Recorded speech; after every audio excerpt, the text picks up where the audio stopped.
I got that tractor beam out of commission, or this is going to be a real short trip. Okay, hit it!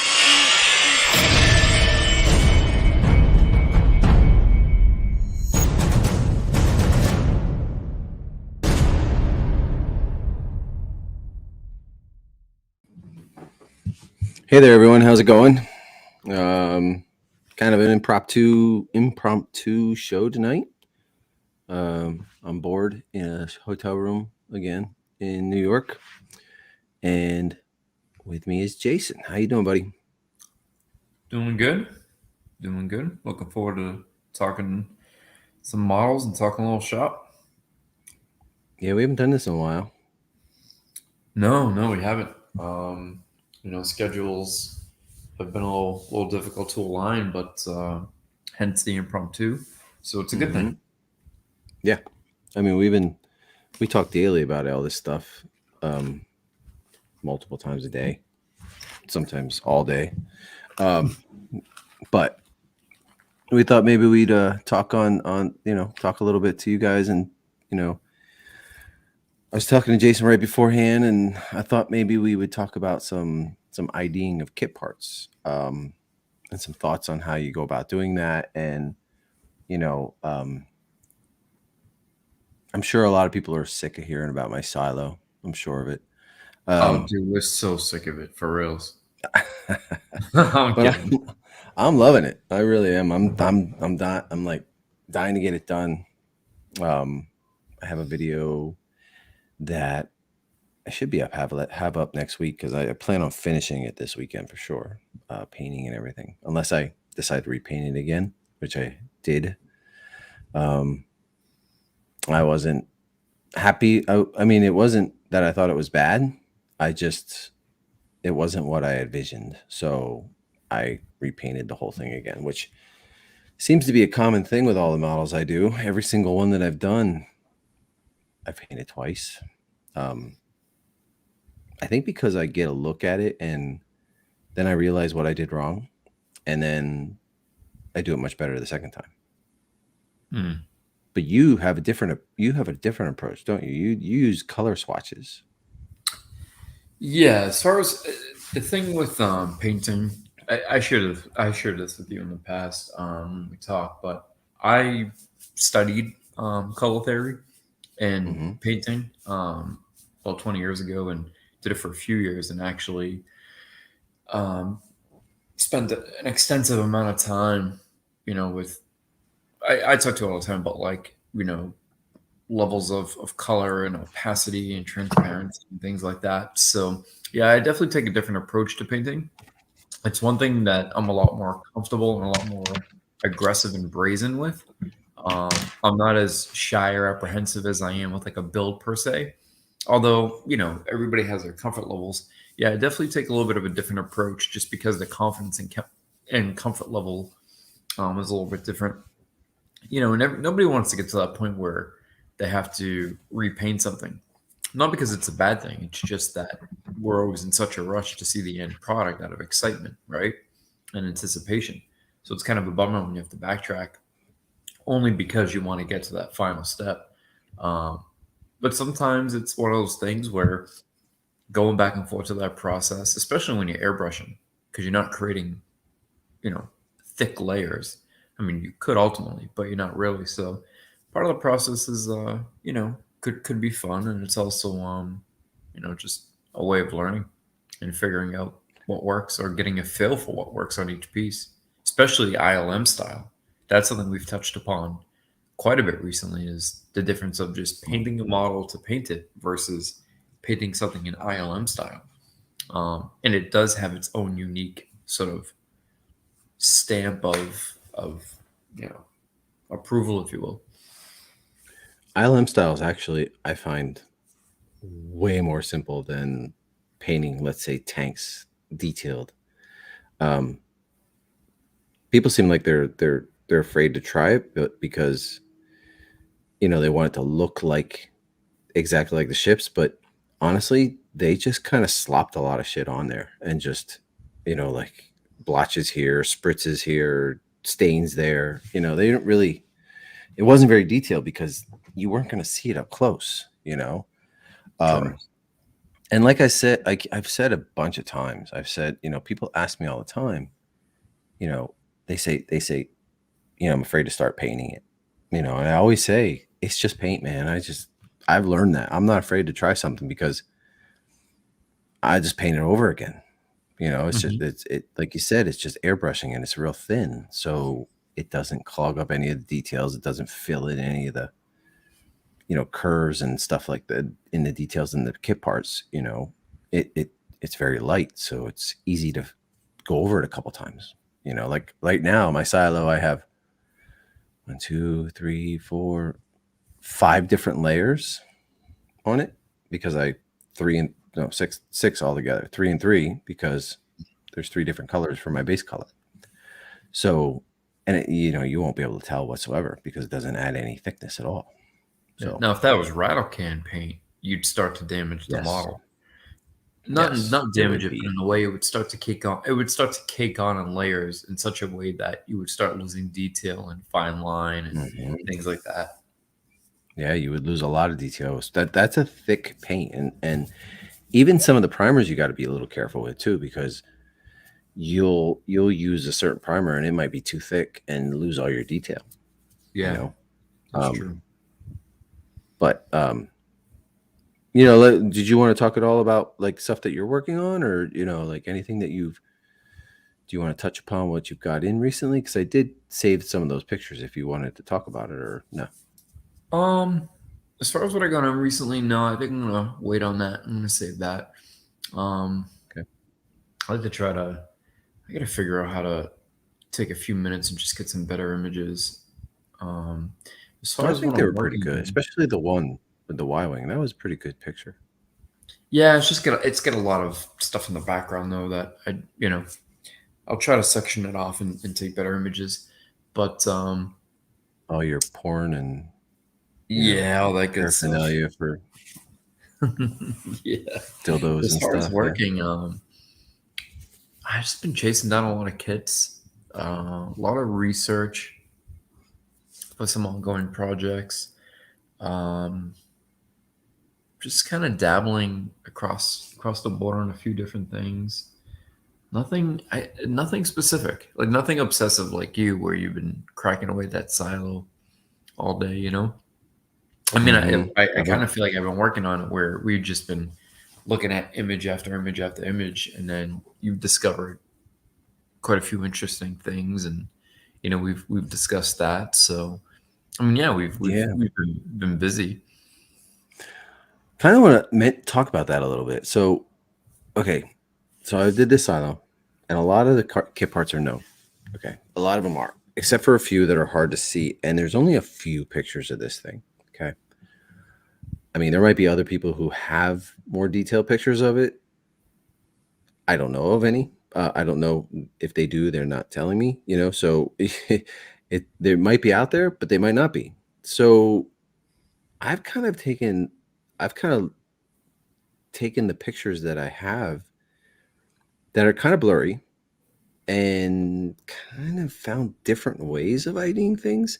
Now these kit parts might actually be known to a few people, but I've found them on my own. Like so whether I made the ID or not, I have no idea because maybe somebody else that doesn't show things online already knew.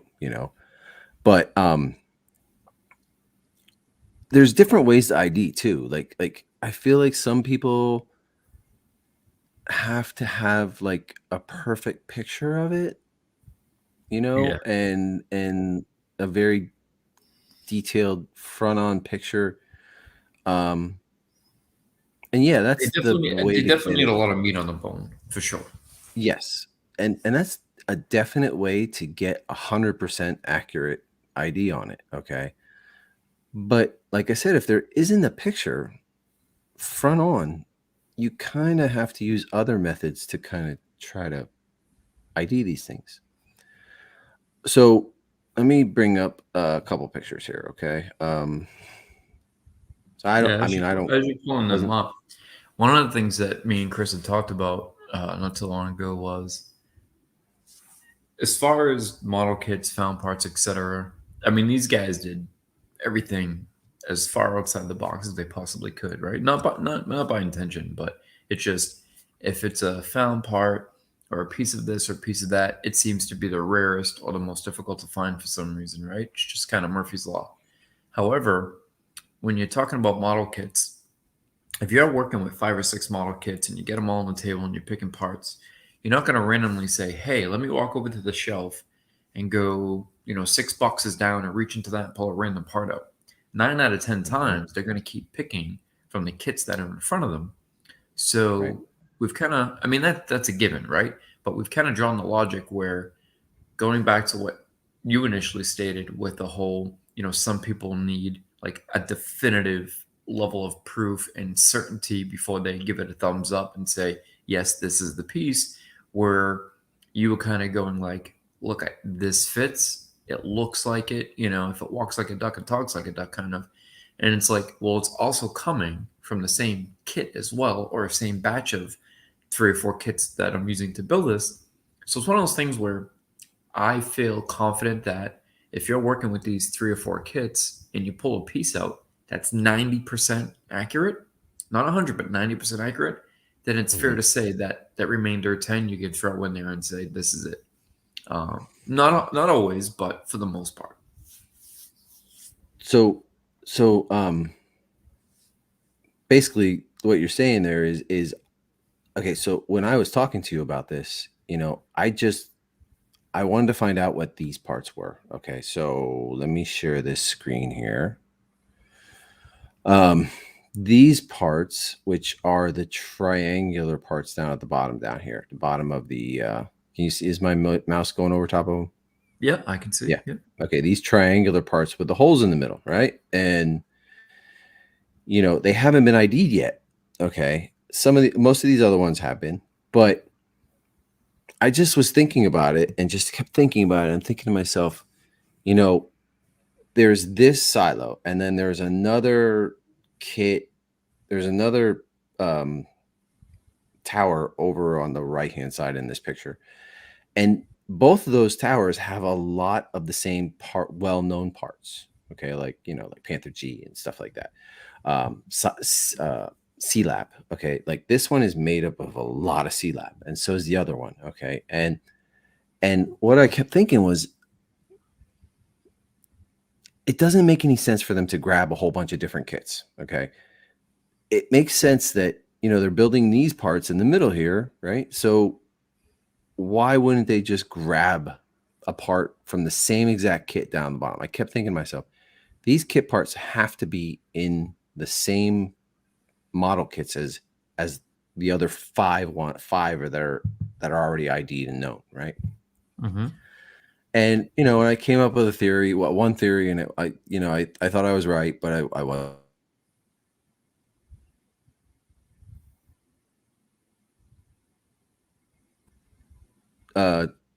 Jason, did I lose you? No, I'm here. It just seems okay, because I just saw like the internet. Is my internet okay? It's lagging a little bit. It's okay. Yeah. No shit.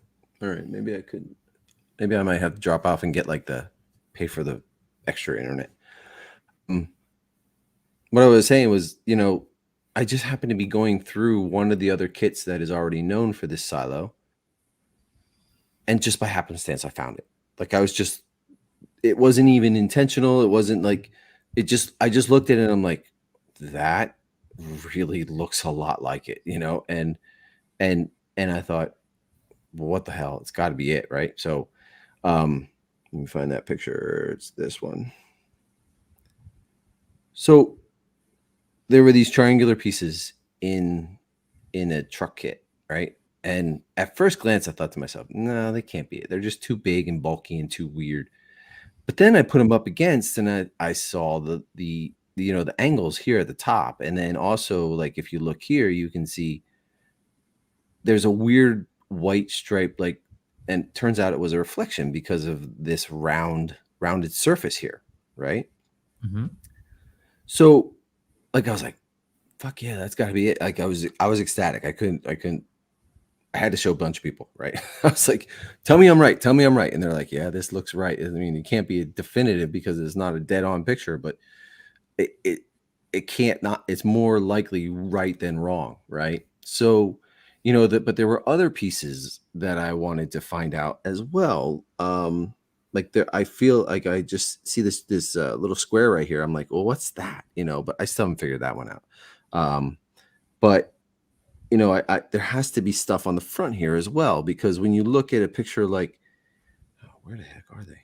I don't want to have to keep going back to my menu.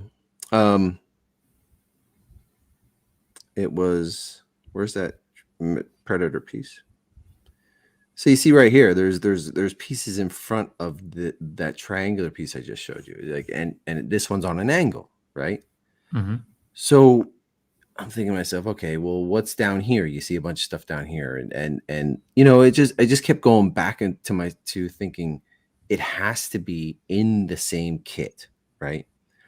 So then there's this picture, which is a front view of the silo. It's a very, very hard to see front view, okay? And going down the front here is this white triangular piece with holes in the top. I can zoom in on it, right? White triangular piece with holes on top, and but this one's going at a different angle. So I was like, this can't be the same triangular piece that I found before, right? So again, went right back to those same 5 kits that are in there, and lo and behold, I find this. And I mean, I can't be 100% sure, but I'm pretty close. Probably more right than wrong, right? Yeah, that's what we were saying. Remember, like if you're picking from the kits, it's more likely that it's accurate than not accurate for sure. Yeah, if it was pulled from some Joe Schmo kit, that was, and you're not just like, even oh, I used. found this round part. Yeah, that'd be different. Yeah, That's like you're trying to fit a peg. You're trying to fit the square into the circle. Right, and then even this is the part, right? So it's not exact.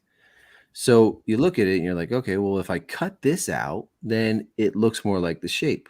So there's so many ways to do this. Like I took the picture of the middle, the cross pieces in the middle, and I blew it up to real size of a measured known kit part, and blew it up to that size, and then measured that cross piece across the bottom. I'm like, it's the same measurement. It has to be the same measurement, because it comes out so close that it can't be wrong. But then I ran into another hiccup on that part right there. So on that same part, you have these 2 triangular pieces, right? And oh shit, don't you know I just figured something out. There's 2 triangular pieces, right? But if you're looking at this piece, if you're looking at this picture, right? There's this one that's on an angle, but there's nothing right here. Mm-hmm. So it's like, it kind of just throws you off a little bit. Is it the piece or isn't the piece? So I just said, fuck it, right? Used it, I did it, and I ended up cutting off the one side, right? Oh no, that's not the picture I'm looking for. I ended up cutting off the one side just because I feel like this triangular piece here is just here to cover up these pipes going down, and then they probably cut this piece off, right? I'm not 100% sure, but it makes sense. It makes sense. Yes, it's exactly right. Makes sense. So there's other ways of IDing things without knowing exactly what a dead-on picture should. So let's talk about the shadow too, Jason. Right? Mm-hmm. So here's a picture of it. Okay, here's a picture of the silo in the movie, right? And up here is a piece right above this shadow. This is where things got a little interesting. It did. So this isn't a known piece because, oh shit. Talk about it, Jason. I gotta answer this.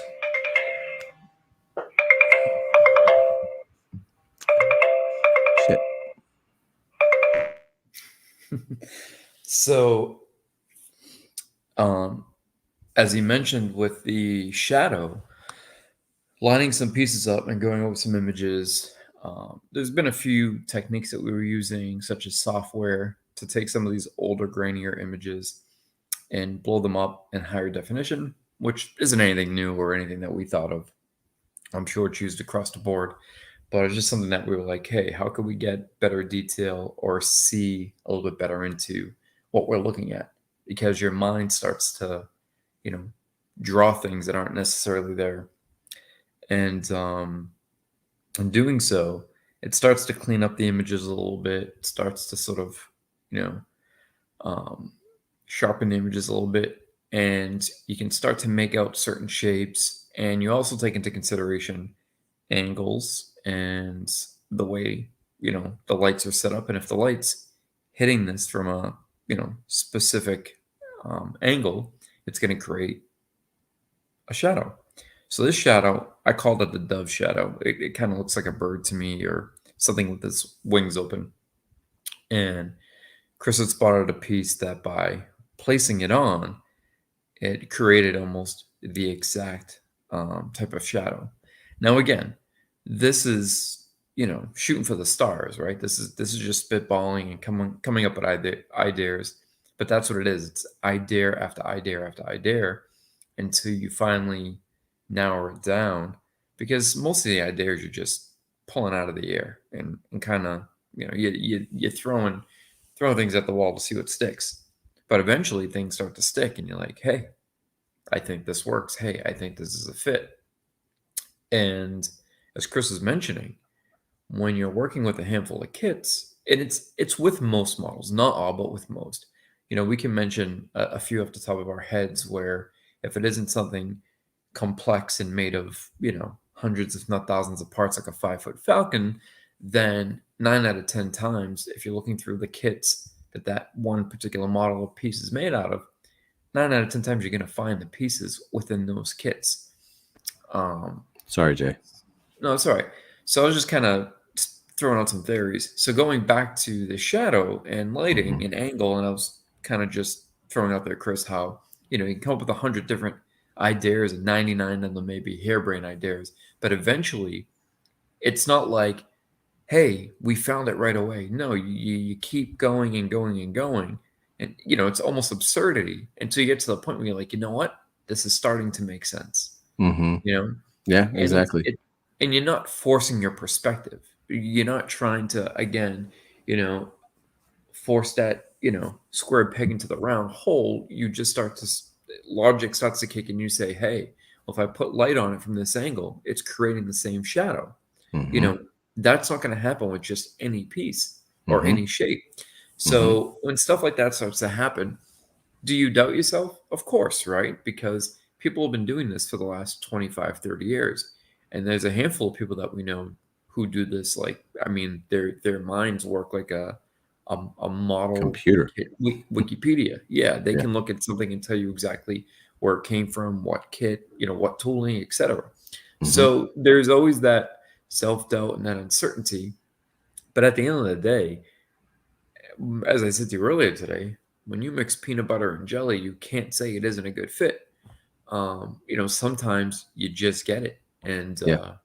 you know, I think this is one of those instances where a couple of the pieces, specifically those two towards the bottom, you know, are just, I'd be hard pressed to find out that that's not the case. But Right. that's part of IDing, right? It's one of those things where you feel unsure and uncertain, but at the end of the day, every piece except for like the obvious, you know, all had to be narrowed down and ID'd. Yep. So you were talking about the shadow here, that how this light casts this shadow, right? And there's a piece that goes across here. Yeah, I was And a piece calling it the dove. Yeah. kind of looks like And a bird then a little bit. there's just this little circle right here, right? Okay, so then it casts this shadow with a circle down the below, right? Again, I went through the kits that I already knew, and boom, found it. Yep. So, and it wasn't even like I had to cut the thing. It like sits on that ledge. Like this part here underneath is cut in half on its own. off the Yeah, the spruce. length, the lip, it all, yeah, it just sits on there and fits. Like just looking at the shadow that it shows, right? Like it shows that circular shadow, right? Mm-hmm. And even And here, then there you go. Yeah. yeah. And like it's I don't have a I'm not 100% sure, but I'm 99.9. You know, it's just by casting the shadow down, it kind of gives me the same shape, you know, and I was pretty happy about that. Like I just was like, damn, you know, I didn't think I actually my intention was just to find a piece that looks something like something like it, you know, a headlight for a truck or something. I was thinking, all right, I'll just put something circular there, you know, it'll be good enough, you know, because I don't know what it is. And then just by luck, looking at the same kit, I found that circle and I found that shadow. And hey, to me, it's good. It's done. Well, like I said, I'd be hard pressed to find out that it's incorrect, that it's wrong. Right. So then you're also putting like, okay, so those pipes that go down, right? Okay, so this is a kit from the same part, a piece from the same kit, right? From one of the 5 kits. And I put it up against a thing and they just seem so big. They seemed way bigger than they're supposed to be. Okay. Um Thicker, I mean. And it's a case then it becomes a case where you need to shave it down. Like I shaved the sides of these suckers down so that these edges are real thin, right? Um and then it gives you, I don't think I have that picture here, but well, this will be good enough. These look pretty thin compared to the other ones, compared to those other on just off right off the spruce. You know, a lot of Mm-hmm. these pieces needed to be shaved down, cut down, trimmed for unknown reasons, right? Um, and then I ran into another problem. So I had one kit for these triangular pieces, and I ended up cutting them right above these circles because it just didn't seem like that's the way it should be. Like they should, and I ended up cutting too short. So I had to buy a whole nother kit, a whole second kit just for these 2 little pieces, right? So second time around, I got smart. Well, at least I think I did. I I cut styrene in those shapes to shave them down. Let me see if I can find that. There they are. I cut styrene in those shapes to figure out how far I need to shave down to get it right without ruining the piece. And then once I got it to a place where I thought it was good, it's ready to go. It's ready, and I'm ready. I ready to start painting it. Um, I Another thing actually, too, getting into the IDing, right? You almost get to the point where you have to take on different aspects of thinking. One is logic, right? Because mhm, they weren't just slap happy throwing random things at these kids just because. It had to take on not necessarily a real world element, but a logical element. You had to look at it and understand that, okay, this would be something that would actually serve a purpose and mhm, operate in a certain way, right? mhm, Because from an engineering perspective, it would be random to just have something sitting somewhere that just didn't add up or didn't, really serve a purpose. So there's that part, right? Because logic was put into it to a certain level. Then the realism of it, right? Like a real world operational piece, and then convenience mhm, and fit. And these are the things that you kind of have to factor in. I mean, there's other factors, but these are some of the primaries. And when you do that, that's when and then also the use or the replication of pieces across the board. We talk all the time how you can pick out one piece and name 10 ships that one piece is on. So there's things that they got comfortable with, things that they got familiar with, and reused over and over. So it really is an interesting thing. But I think this particular project specifically was unique because it had only been about 75 to 80% complete for the most part. And the more images I mentioned on the phone, the more images that we like blew up and sort of cleaned up a little bit and got rid of some of the graininess and got a better idea of what we were looking at, we're able to start really pinpointing and saying, hey, we're not 100% correct, but I think we're 99% correct. And like I said, if it was from some random kit, I'd just be like, it's probably not the right one. But since it's from the exact same kits that are already well known, it was and already used. Yes, already used. They're already being used. Like this cross piece up here is the same kit as this came from, and then these tanks are the same kit that this cross piece here comes from, and it's just logic, and again, sometimes logic it's not going to compute, right? It's not going to be correct. Sometimes they just grab something from a kit that was just laying there and it was totally out of the ballpark of what's already on it, But in this case, it worked out, so I'm happy. I started painting it. I had an idea of what I wanted to paint the thing. I wanted to paint it like Slave One ships, like the Slave One wings. Okay. So I started doing that, like Slave One wings have a very specific formula to give it a very specific color, and the different layers are what I really wanted to get across. Okay. Because when I built Slave One, I was like, wow, I really love the look of these wings, and I think it's a really cool color. And I don't know of any other ships that have that color scheme going on. You know what I mean? Yeah. So, like I painted it, and then like a week later, I saw a real life silo painted exactly what I had envisioned, right? So, like I said before, I started painting it, and I thought it was looking good, right? It started looking good. I liked the colors a lot, and then I went a little too far with some weathering, right? Did I keep that picture? I don't think I have that one. I went a little too far with my weathering, and I wasn't happy with it. And it started getting too dark, and I just thought, this is not what I envisioned, right? So I decided, fuck it, I'm just gonna repaint it and start over from scratch. Like this is the base coat now. This is I wanted the yellow in the middle, I wanted the white on the sides, and then once I take off a lot of this liquid latex, even more yellow will pop through.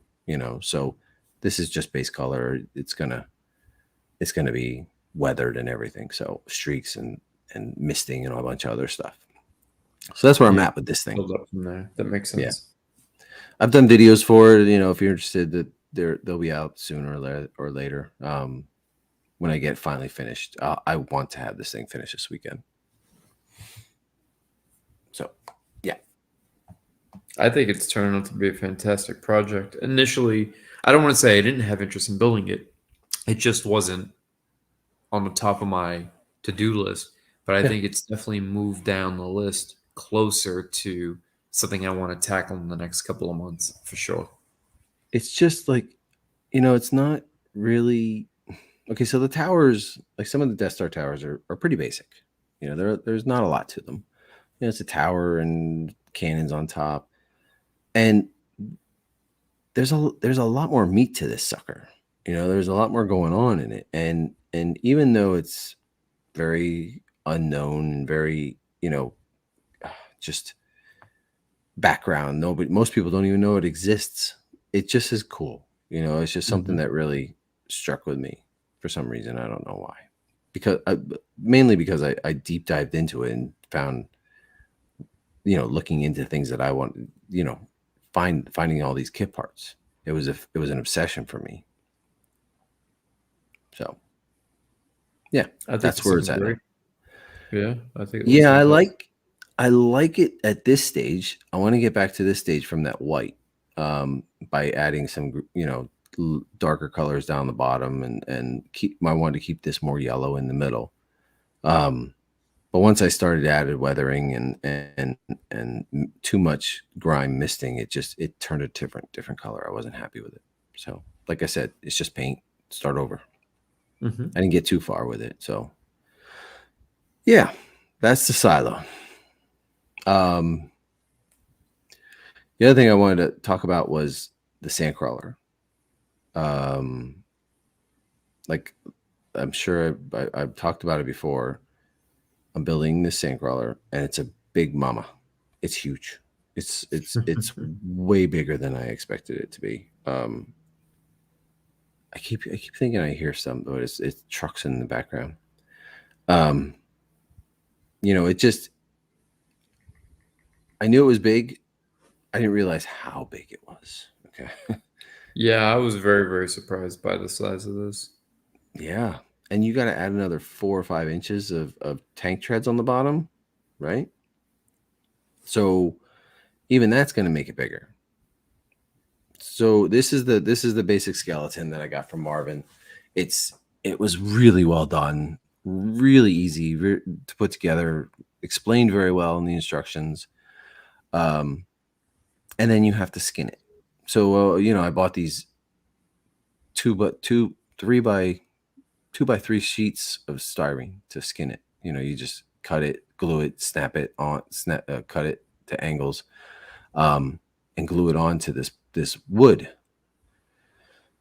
So I'm at this point where I'm just starting to get into like the crevices and stuff, and this is the top where the engines are at on the front.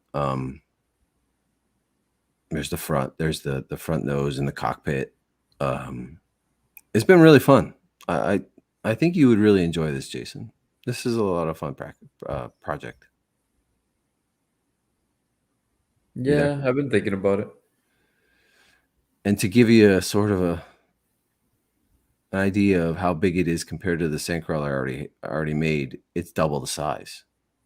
It's so big. I don't even know what I'm going to do with it, dude. I honestly, I don't know how I'm going to display it. I know I'm planning on doing all kit parts, and display it with the painted version as well. But where am I going to put it? I don't really know yet. I mean, look at the back end. Yes. It's insane, man. It's like skinny girl, thick girl. Yeah. Right? Mhm. So it's a big boy. So the other thing I was thinking about was, okay, so the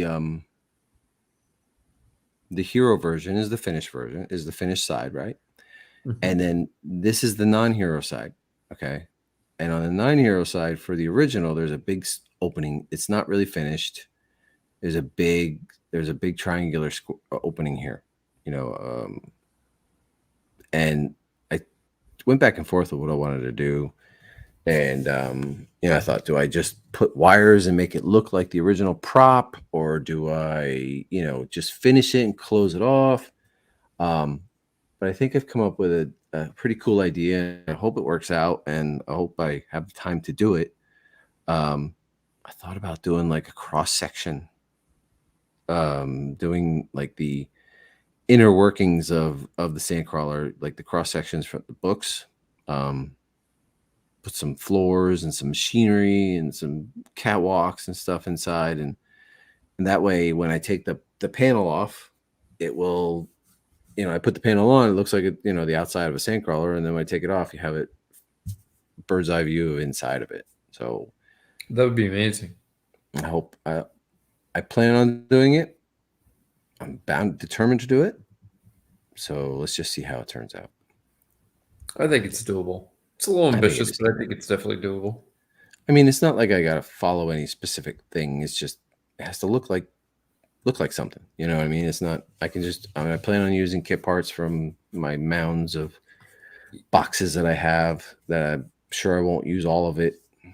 Surprisingly, I haven't used hardly any of it. That's not the problem with the concern. The concern is when you start getting to the pieces of, the little bits of nitty gritty, and your hands in there, and the pieces glued to your finger, and your hands glued to the side of the crawler, and you're like, what the fuck? That's when you start to second guess the decision, the decision to do it. Right. Yeah. No, it's I left the top open so I can work from top down. I'm gonna do one floor and then put lighting on, like lights in there so you can see it, and then do another floor. And I think there'll only be like two floors. One below.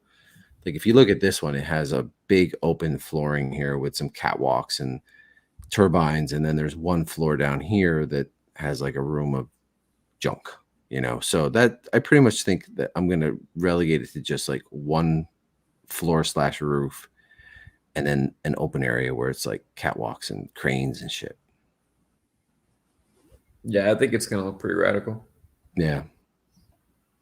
And I toyed with the idea of doing the front, opening to open up and do this inside here, but then I just was like, fuck it. This is ambitious enough. I'll just, I like the front too much to go cutting it and putting things to make it open and close. So I'm going to keep it to just the floors. I mean, there's some cool things in here. Like this specifically is what I drew my attention in the catwalk. Yeah. So it's an interesting image. It is. It's cool. Yeah, I like looking at those. I started buying those vehicle books randomly, right? I used to go in Barnes and Nobles, and they'd like randomly have them for like 50% off, and I just like flip through and be like, oh, I'll grab this for $10, and now I have a whole collection of them, and I like these images. Yeah, they're pretty cool.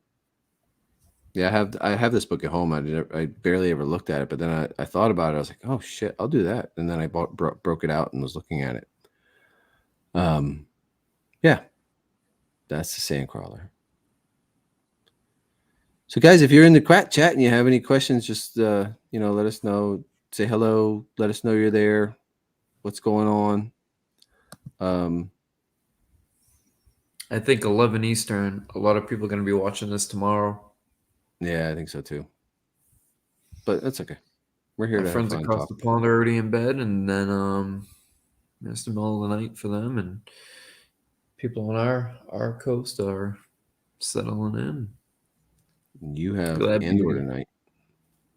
Got Andor tonight. A little watch party in a couple hours. Yeah. So the laser cannon.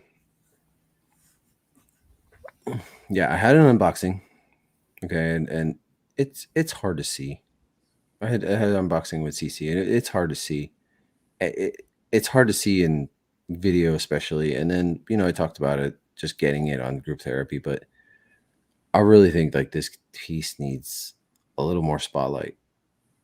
It's fucking phenomenal. Like it's just, I literally go down and look at it every day. Steve was over this weekend and he was very surprised by the sheer size of it. And no, I didn't show him what was in my pants. But it's idealized because he added more weathering than the original did. Okay. But I love it. I absolutely love like the streaking and the splatter and just everything about it. I sit there and look at John's technique and like this oil stains up here. He added like a satin kind of little, very, very faint satin in there so that it looked a little bit like reflective oil, and on the original, there in the cannons here, there's little orange specks of paint, and he added that as well. I have been lusting after this since I first looked at John's Facebook page for the first time when first started getting into studio models, and immediately drawn to this thing. I see. This is the type of stuff, going back to ID and Chris, that I love. Mm-hmm. So right there alone, you have the top panel of where the droid would sit in an X-wing. Yep. And then topping it off is the back end of what tops off the TIE fighter. Here? Right there, yeah. The tank wheel cover. Okay. Yeah. Yeah, this is the droid strip going right down the center Yeah. of. I mean, there's a a stug piece here, but this is what's Yeah, on the there's top small of the next one. variations, but Yeah. at the end of the day, it's just great how across the board so many things were used over and over. Oh yeah. They're just reused, especially like Harrier ships and stuff like that, like Sea Lab. It's all over a lot of different things. And even though you're not seeing the pieces individually, your mind's subconsciously seeing these ships, and they have the same parts, and it makes you feel like they belong together in the same world. It's Mhm. and it's all subconscious. It's not like, oh yeah, look, that's the Harrier piece and that ship has the Harrier piece. You're just watching this and you're looking at these ships and they all look like they belong together, you know? And even with like Buck Rogers and Battlestar Galactica, you look at those things and they use the same kit parts as well, and they feel like they could be in the Star Wars universe, you know? Yeah. I mean, just look at the Yeah, look at detail on those guns, huh? oh god. They're big. They're actually pretty big. Oh, yeah, here's that oil stain I was telling you about right here.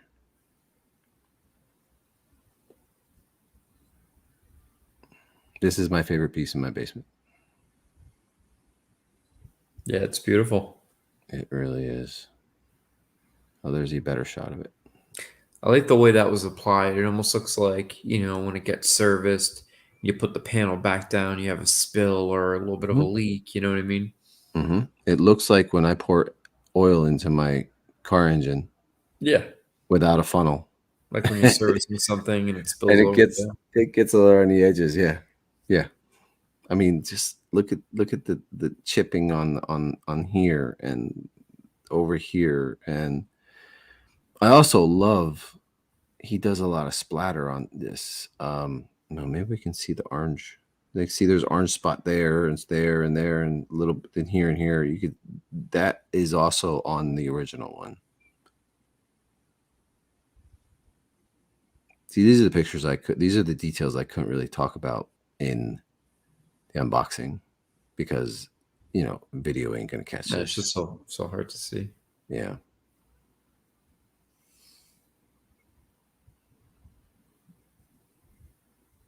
And like John sent it, and I had to do a little bit of work to fix something that happened during shipping.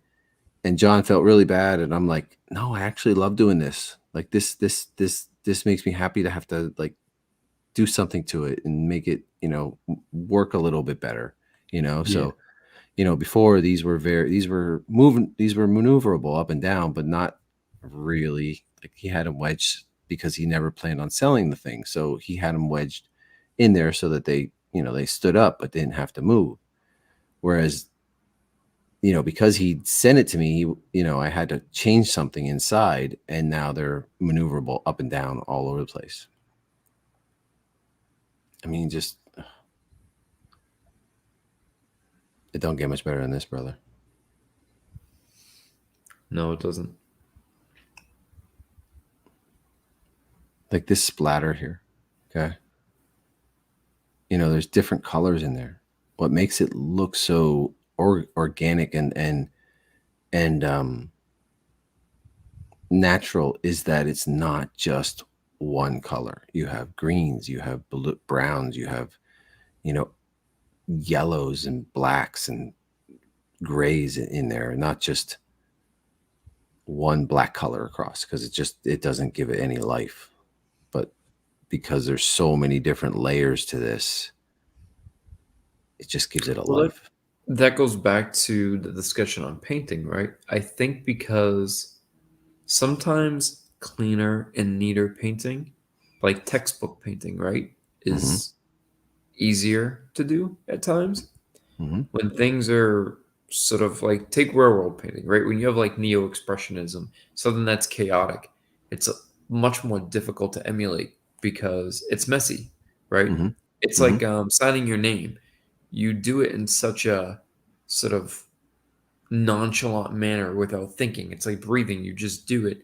That There's no start and stop points. There's no hesitation marks. So I think when you're doing something like this, to give it that sort of quote unquote ILM look or that natural look, you can't put too much thought into it. You kind of just have to do it. And once you get comfortable enough, it starts to really develop, and you can start to really, go with that style. But I think some of the things we saw early on with ourselves and also some others that started out was sort of like regular model ship or tank painting, where the line work was a little too clean, the weathering was a little too direct, less. It just, yeah, it needs to just be less intentional, and you just got to go for it, Yeah. Like there's no rhyme or reason to this. Exactly. Yeah, You, you can't say, "Oh, the red's gonna go here, the green." I yep. mean, in layering, yes, but like you can't say, "Oh, well, they put the red in this area here, so I got to put it in the exact same spot." As long Right. as you get the feel of it right, it doesn't Hmm. have to be in the exact same spot. Right. And I mean, look at how many different colors can you just pick out of this? You have Oh, reds yeah, and a browns, handful and alone. yeah, it's got to be six of them, six or seven different colors there. Bunch of different like splatter. Just taking your paintbrush and flicking it at it or something. I don't know exactly how he did it, but um, I love this. This is what I love. I love the splatter, and I try. I mean, I think I've done it pretty decent, but this is a whole different level compared to what I've done so far. Well, another thing we talk about because I don't get this question a lot, but I have gotten it. People are like, "Well, why do you buy models if you can do it yourself?" Yes.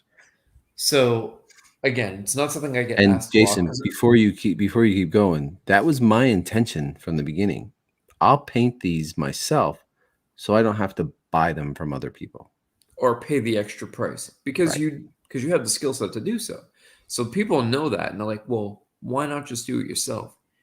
Well, I'll tell you why not do it myself. When you are able to get work from other people, it's not only the option of displaying somebody else's work, but you actually get to learn by Hmm. seeing different styles, different approaches, Hmm. the way you can even tell the building style or building process that somebody has. You can kind of see where they start and where they end with their builds, and you you can kind of reverse engineer that in your mind, and it really is something to have for displayability, but also for learning. And I'd be lying if I didn't say some of the models that I've gotten from different people I didn't use at times as reference. Right. Yeah. I got it. Okay, my first model that I bought from somebody, it was from, was it the Lee one, or was it the Dornian? I think it was Lee's. And the Dornian as well. Like I just bought it because I didn't want to take the time to build the thing, because the body was a complicated. You had to fill. It was a piece of crap model kit and real thin, and you had to fill it with resin or foam or something just to get it to go to shape that you wanted to. So I was like, I'll just buy it from John instead of having to build it myself. But then once I bought it from him, it was his first piece I got from him, and I'm looking at it and I'm like, oh, you know, I'm seeing how he does this and I see how he does that, and it gives me ideas on how to do things and techniques, that I can learn from and apply to mine. Also, because he has become a friend, it makes it even more special because it's a friend of mine who has built something, like what Matt used to be like. You remember Matt? He's like, I don't want something Chris built. It's just Chris. But it, Yeah, it's kind of that way for me. Like I would want something that of somebody I knew who had some talent built. Just because they're a friend I of totally mine. when he would say that, I totally get it. There was Hmm. no offense to it. No, no, no. It's different, right? Right. Um, it's one of those things where having it from somebody, like even with your own work, right? Mhm. There's definitely pride that's taken with your own work. But there's times where I look at my own work, and although I know it's good, I'm like, oh, I would have liked to have this person's version of it. Mhm. Well, it's not to say that theirs is better, it's just different. It's not mine. Right. Plus, Yeah. you're your own worst critic. Like I look at some Oh, of my things and I'm like, yeah, it looks 1000%. good, but I feel like John's painting is way better than mine. You know what I mean? Like it's just that I don't have that ego that I think I'm that great or that, mine is as good as it could possibly be or nobody could paint this better than me. Like that never enters my mind. If anything, I'm thinking to myself, I'm still very much an amateur, and I'm just wading through, gaining experience as I do each piece, so Yeah, I think um I think a lot of people suffer that mentality, and I think when you're doing something creative, another problem with that, Chris, and I know you can, I know you can definitely agree to this is nothing ever seems finished. It's let me mhm. just do this, or let me just I should have added that, or let me Yep. put a little bit more of this because it's Yep. that doubt, right? That Yep. it's not good enough. It's not Yep. you know, it's not quite the way it should be, or it's not. I mean, Yep. perfect example. Earlier in this conversation, you mentioned how you would go in one direction with the silo, and it didn't look bad, Yeah. but you just decided let me start from scratch. And it's you're right. We are our own worst critics, and Yep.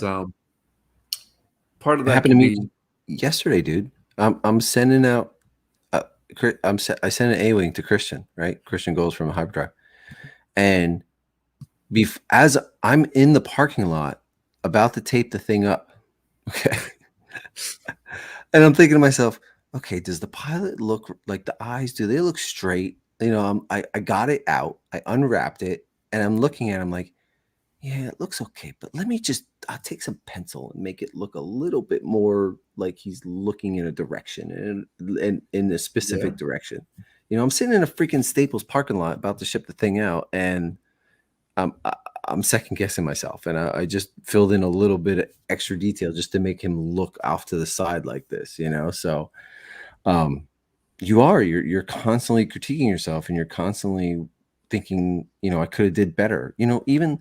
Even those ion cannons, the snow. Mhm.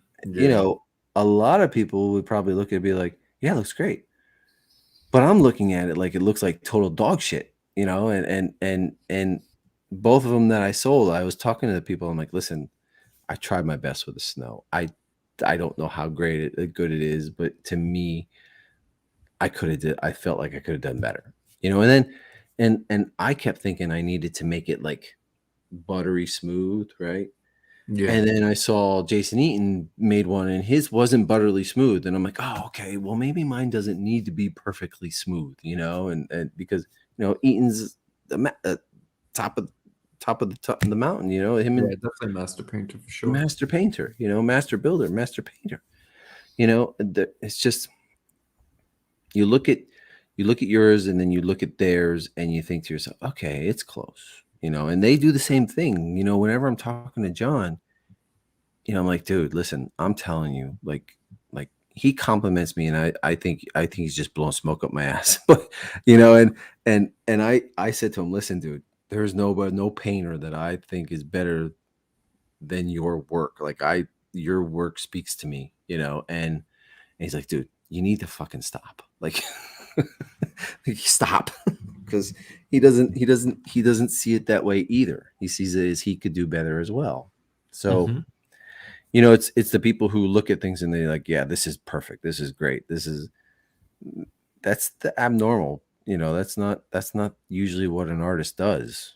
Um, I know a few, but uh, but yeah. So yeah, like um, I can honestly I'm tell just you, as we're talking about it specifically, I'm just staring at all the different colors in this. I know, like this section right here is crazy. I mean, What I love about it is it looks like something that would have been exposed to the elements yes, and occurred over time naturally. which is funny because the Death Star wasn't in the elements. It was in space, you know, and there's no weather, There's no Well, there's rain. still, I mean, out of space, you still have all the various gases and things That's true. bouncing Yeah. off of it and hitting it, and Yeah. But I things don't care. flying over it. You never I know. don't care. I don't really care. I love this. Like this, I look at this part a lot. And a lot of pieces, I'll get and I'll put on my shelf. Not so much models, but other pieces like hot toys and statues and things like that. And I'll just get them and I'll be like, oh yeah, that's really cool. I'll put it on my shelf and I'll forget about it. The models that people built, I will stare at and I'll look at and I'll keep going down and looking at. Like I said, because I really want to learn from everybody that I come in contact with, whether it's Jason's, building and painting, and Lee Ralph's building is sublime, and John's painting is unbelievable, and I'm interested to get a piece from Guy Cohen as well, because I've heard a lot of good things about his artwork, his painting as well, and he's the maker of Archive X, and he deals with a lot of different tones and stuff. And I've seen a few things, but I haven't seen anything in person yet. So I'm interested to see something from him as well. And I'm sure there's other painters out there and other artists that I don't communicate with on a regular basis that they're amazing as well. I don't mean to leave anybody out. I really don't. But these are the people that I interact with on a regular basis and just admire, so there's that piece again.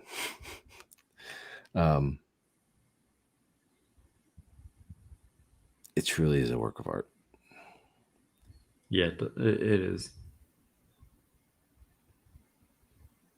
He teased me once about getting it, and then he changed his mind. And then the second time he asked me if I was interested in it again, I was like, dude, you better not be teasing me or I will come across the pond and drop kick you. So yeah, here, look at this. Like, this is large splatter, and I would have never thought to do this. Like, this is something I wouldn't have thought to do, like big, huge splatter. I'd be too afraid to do that. I was just gonna say, yeah, there'd be some apprehension and some nervousness there. Yes, but it works for the piece because it's such a large piece, and it doesn't stand out. I look for it. I look at it, and it doesn't stand out on it. But like this. Okay, so I've been trying to figure out myself how to get like this little patch of splatter here, right? Just this little here. Because when I splatter things, it goes here, here, here. I have to learn how to do this in a direction and concentrate it in one spot. You know what I mean? Mm-hmm.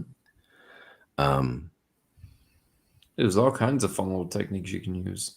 Yeah, I'm gonna have to learn them because I'm not. For something like that, like where you have a little bit of a heavier color and then the splats.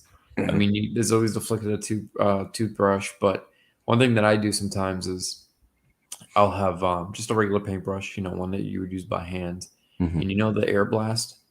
So I would dip the paintbrush, hold it about 4 inches away, 3 inches away, and then hold the air blast about 2 inches away from the paintbrush, and then it'll just give it like a nice, just like that. Yeah. Okay, never thought of that. Sometimes I'll take a paintbrush and I'll flick it on a toothpick. Yep.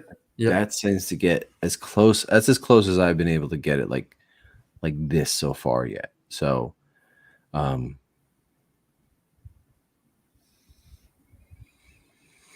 yeah, I wish everybody could come and see this thing at my house. Now I have this piece, the crane, and I have this piece, and I have one of these from Jason Eaton as well. So I have the trifecta here, and I built the tower you have is the three section like that. Yep. Oh, okay. Yep. Nice. From Eaton, yeah. I like the crane. I love the crane, and I'm trying to get the weathering a lot like it on the silo. Oh, is that the last picture I have of this? Yep. I've seen so many variations of the crane. Yeah. But there is one picture that shows the actual color of it. So when I first got it from John, I thought he took a lot of artistic liberty with the color. Like this looks more brown than it is. It's more a shade of green to it, right? And I didn't know. I just thought, I thought that every picture I've seen of it, it was gray. Okay. And I've seen other people do gray. And when I got it, I thought, oh, he did a little artistic liberties. I really like what he did, but it's not the right color, right? And then I found out it was the actual right color because there's an actual color picture of this thing, and it is spot on. You know, he added a lot more weathering. He went a little farther with the weathering, which makes it look really cool. Makes it actually look better than the prop. But it is this color. It's not gray. And what a lot of people don't understand is the Death Star, it's gray. Everybody thinks everything on it is gray, but it's not. Like we found, the Death Star tiles have multiple different colors. Oh yeah, lots of yellows.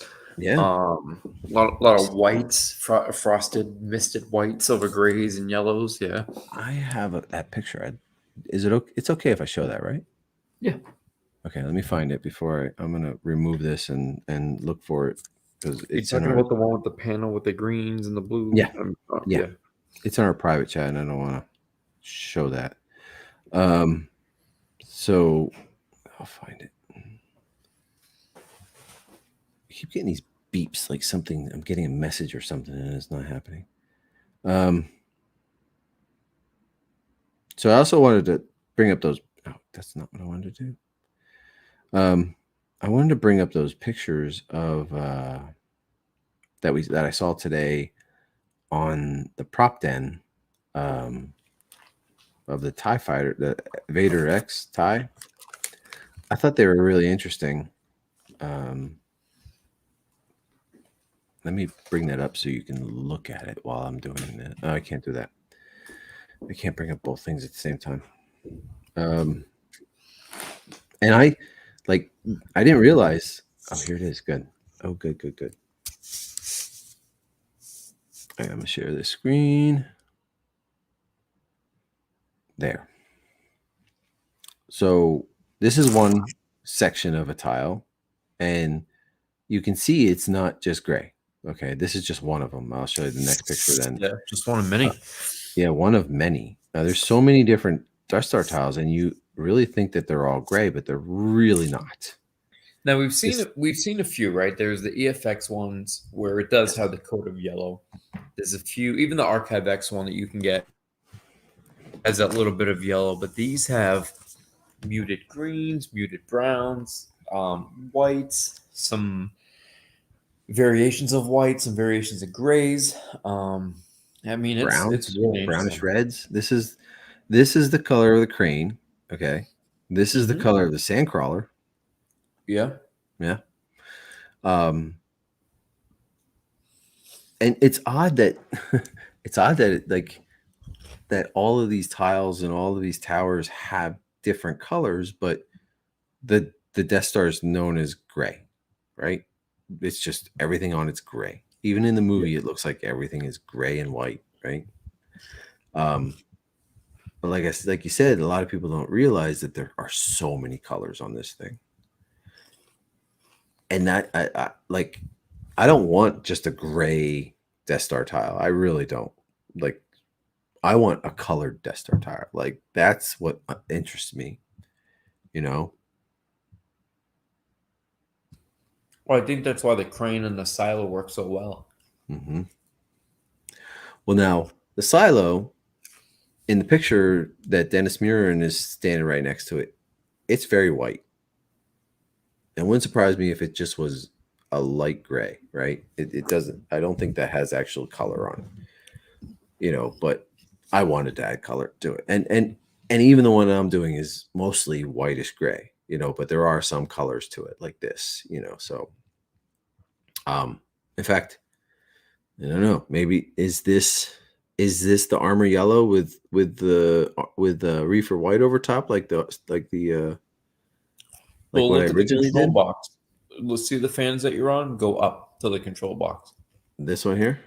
Yeah, see that's less gray and more white. Yeah. Yeah, that's more white. That's reefer white. It's gotta be reefer white over like a gray. Mm-hmm. Yep. Look Interesting. at that, another X-wing panel. Where's that?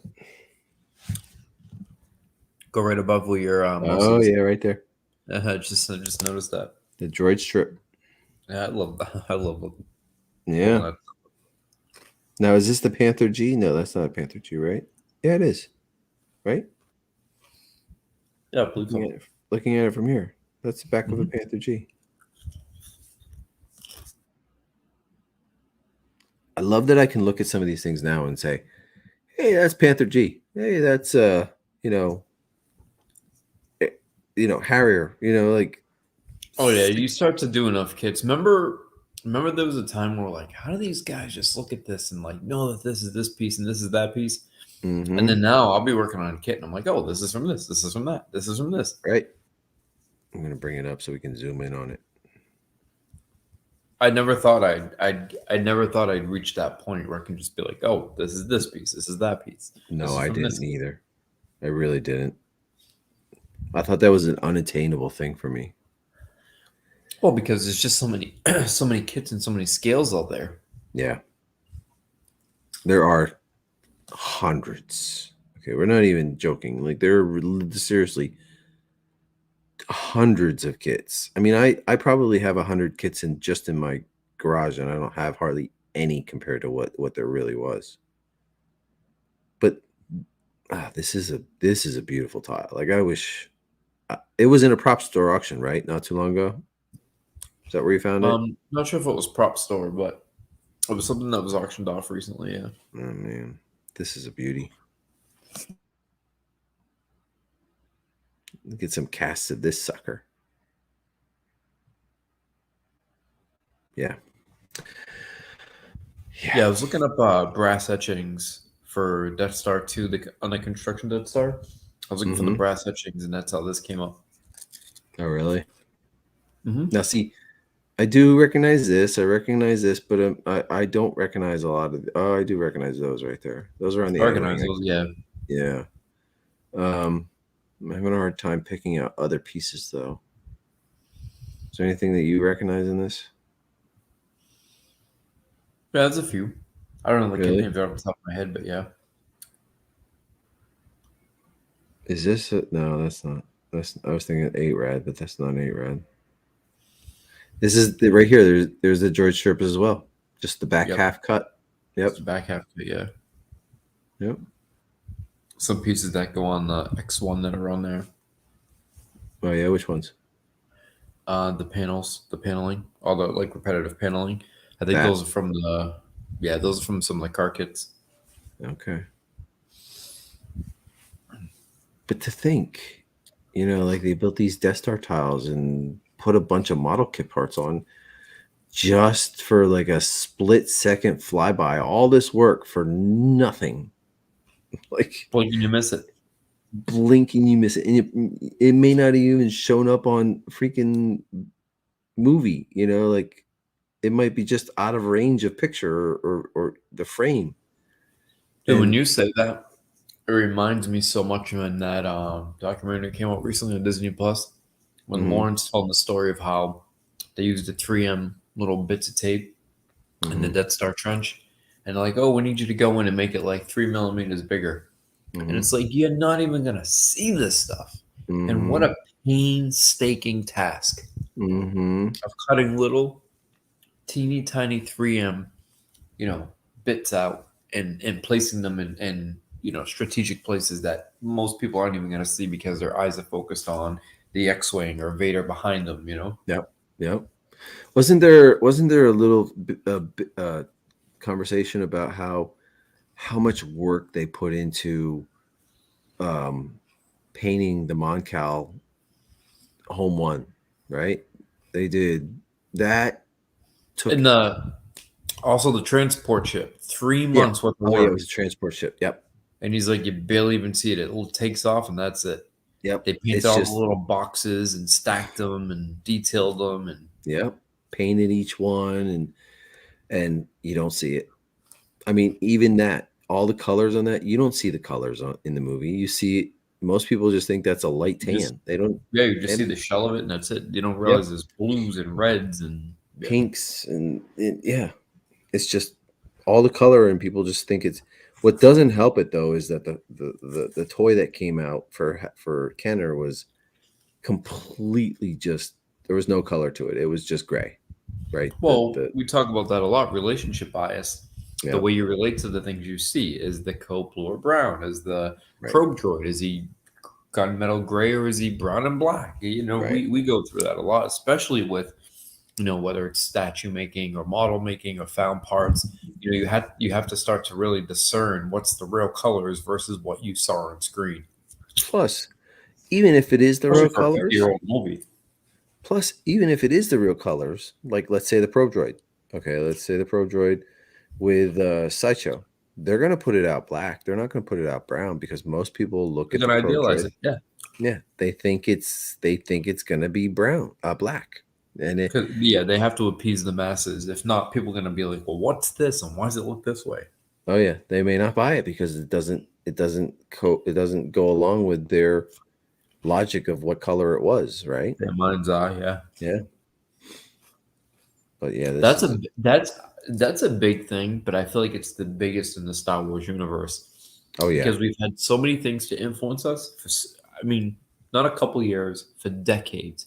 Whether hmm it was the Kenner figures or whether it was the color of a specific type of merchandise that we knew from when we were a kid, it's just a confirmation bias. And once you yeah, have that in your mind, it's tattooed there. There's no changing it. mm-mm, no, We talk about accuracy. We've had a huge conversation recently about accuracy that I won't get into, but that sparked a whole another tangent of accuracy and lack thereof, and it's an interesting psychological topic. yeah, and And this what is a we're perfect example right here. yeah. What do you mean this? How so? Because you say the word Death Star, what do you think? You think of Gray, just gray ball, gray yeah, trench, gray, gray, gray, gray, gray. yeah. I'll You're not be, thinking muddy greens and yellows and whites. but this is what interests me. This is like this piece here with all the colors interests me more so than a gray ball. It's just it's but let's put it this way, okay? If you painted the Death Star with a whole bunch of different colors, right? It wouldn't look right. You know, you have like a kaleidoscope of colors on a Death Star. It's not going to work, right? Correct. So it works that it's gray, but this is more interesting.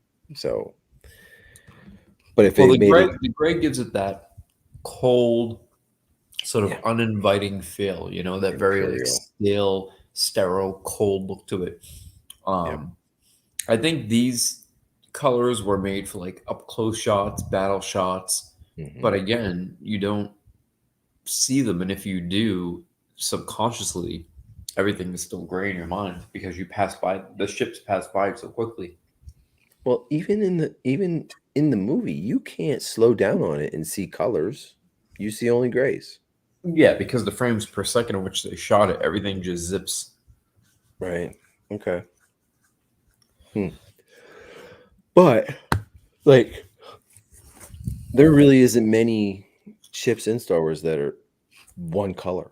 They're like the Star Destroyers are. They're one color. The TIE fighters, Yeah, they're pretty much one color. The Star Destroyers are Tidarian and the ties and the shuttle Tidarian are the only things I know that are completely solid. yeah, yeah, Everything else has a little splash of this, a little splash of that, a little weathering here, a little weathering there. yeah. So yeah, that's that was a pretty interesting conversation we had. Um, like this is the stuff that we talk about all day long. um, it's I could talk this shit all day long, all night long, and just eat it up. I really can. It's bad. My wife tells me I have a one-track mind, and she's completely right. I'll never tell her that, but she's completely right. So, yeah, I would kill for this piece. This would be a piece I would love to have. I'd love to just crack away at one of these and build one. Yeah, Make a natural one out of kit parts. That'd be fun. that would be fun. That would be interesting. I mean, honestly, it wouldn't be that hard, right? No, It's it really wouldn't. what's this? What's the idea a few base made pieces. of? Like foam? It's like a biscuit foam, some styrene sheets, and I mean they vary. A majority of them are biscuit foam because they had to make 6 different panels and recast them multiple times. Okay. Very cheap, fast, and effectively. Mhm. But there's some that they spent a little bit of extra time, effort, and energy on. Where did I save that? I saved it in my silo. What's one of the biggest? I'm going to share one of the biggest surprises I had when I started really deep diving into models. Two of them, two different things. One was that as Star Wars merchandise started coming out and hitting the shelves, not only did they cannibalize their own pieces, Mhm. like you have the Vader NPC, the Vader TIE X1 as like the ATST's feet, and also the TIE bomber and things like that. But I thought it was weird how these model companies were being licensed to produce Star Wars models with tooling that they've already owned and existed, because Star Wars was taking pieces from their own kits, from these companies' kits, to make these pieces.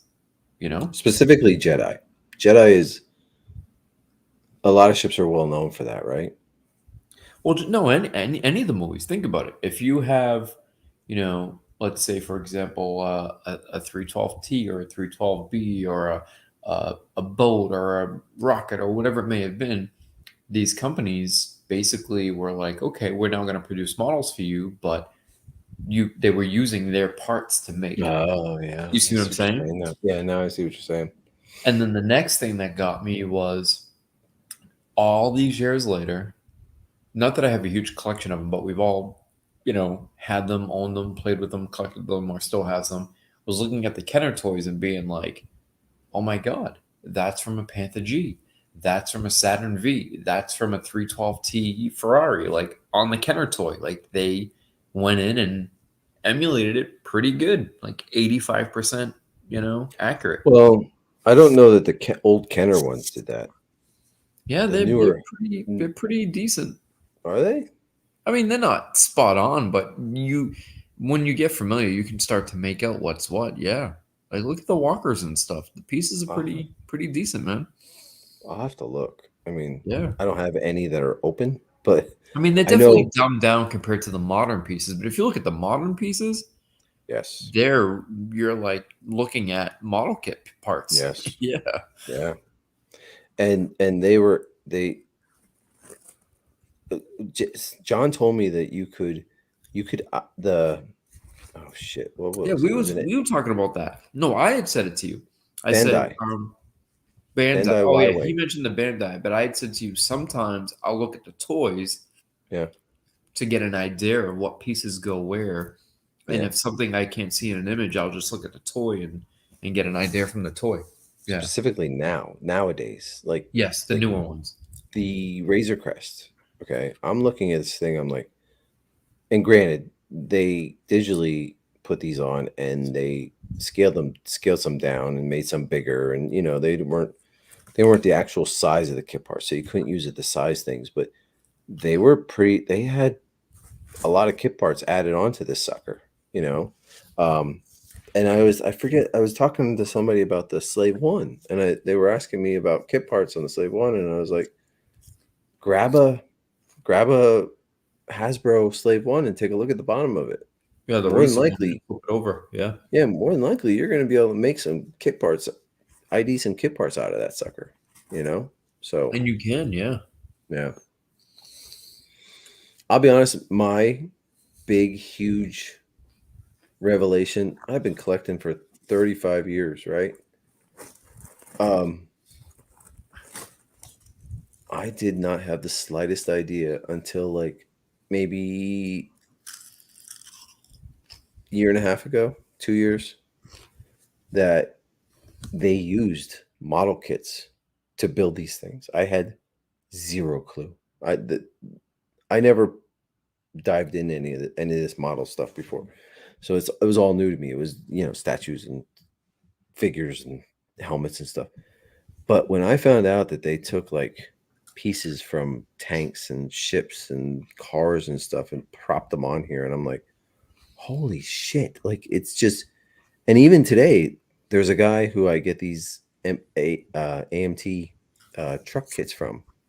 He's local to me, and he has thousands of them, and I buy them from him at a very low price, because I buy a bunch of them. And I told him about it. He's like, "You got to be kidding me!" He's like, "Seriously, that's what they did?" He had no idea as well.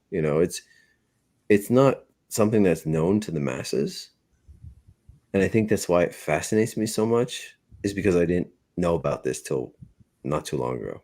You know, that's my big revelation. Yeah, it's fantastic. Is It just reinvigorates the passion for the hobby. mhm. I've really found my niche, whatever the word is. This is what this was the pinnacle of collecting for me. Um, I can I can build. I love building things. I love the vehicles from Star Wars more so than even the characters. I love the paintwork because I've always been kind of artistic in drawing and building things. And this is all just a hodgepodge of everything that I enjoy all into one. You know, um, this is what I was meant to collect more so Yeah. than anything else. Now, okay, so looking at found parts, we talk about found parts as well, like for binoculars and lightsabers and stuff like that.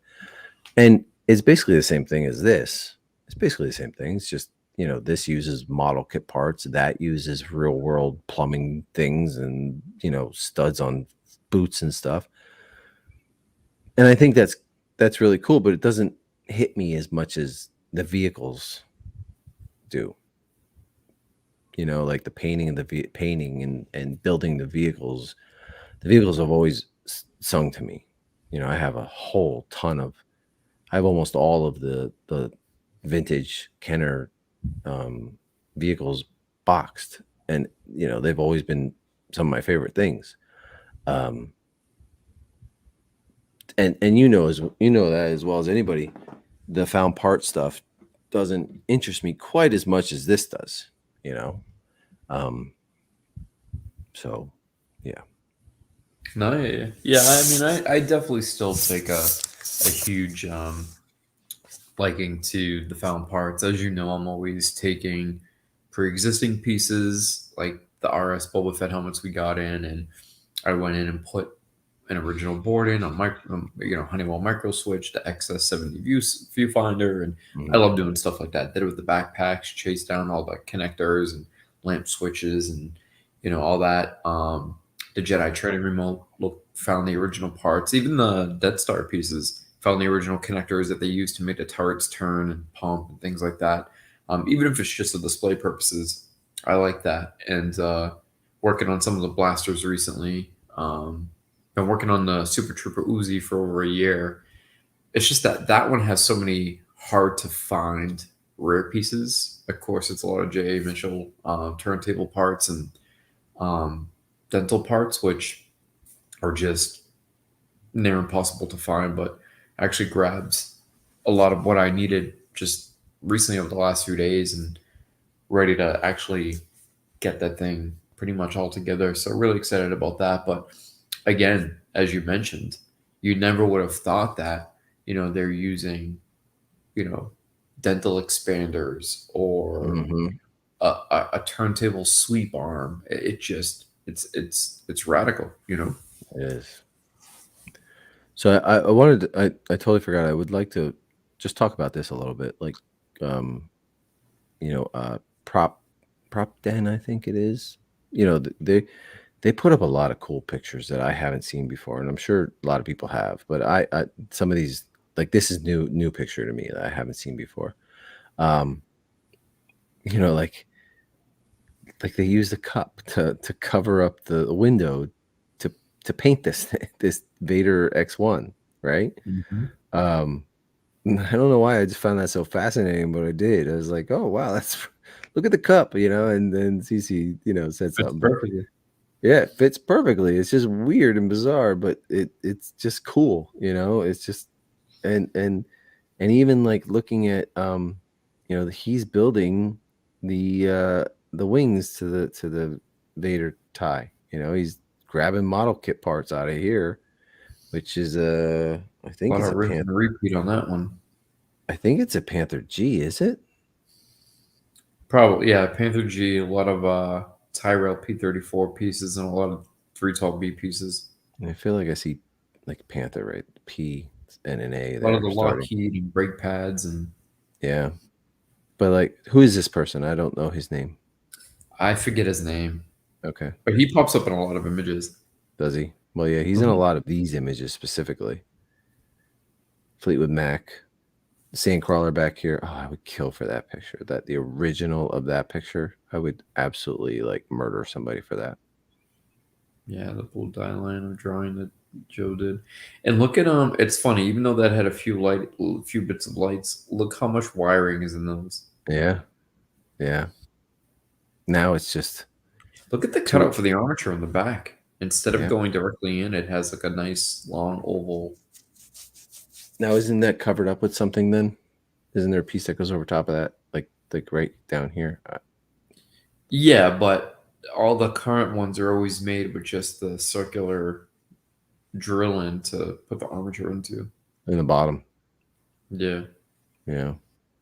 And who knows, this might oh yeah, there's it all goes all the way through up to here. Goes all the way through. Yeah, it goes all the way through. Okay, so what is Joe doing with his? That's going in the bottom, not through here, not through the top, through the back.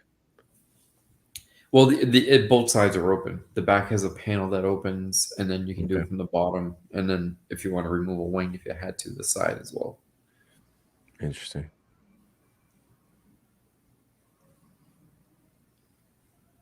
I love these pictures where they're sitting there building these things. I really do. This guy had a lot to do with the Vader tie. Mm-hmm. He really did. Look at the whole stereo system. Love it. So here's some actual pictures of the real one. Yeah, this was a ship that they made 4 or 5 versions of. I think this is only one, possibly only two. One? Okay. Yeah. Could be wrong, possibly 2, but I don't think there's a bunch of Vader ties. Like TIE fighters, I had Hera ones. There's the A New Hope ones. There's the repainted ESB ones. There's ones that they just recast out of just resin and slap some paint on them.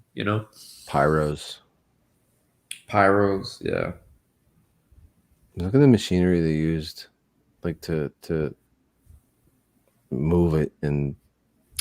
Dude, there was speaking of the machinery, there was a charity auction about a year and a half ago, and they had in that auction, it was one of the camera armatures, right? Like one of those that you would put the ship on, and it would turn it and lift it and spin it, and it was 2, I would assume boom arms or light fixtures or something along those lines.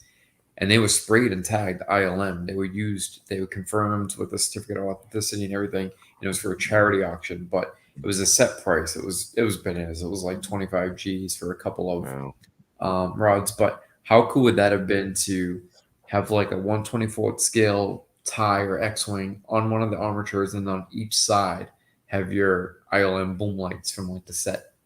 It'd be cool. It would be a nice setup. I would dress up in pink underwear, pink shorts and get a boom out and stand over top of it. Yeah.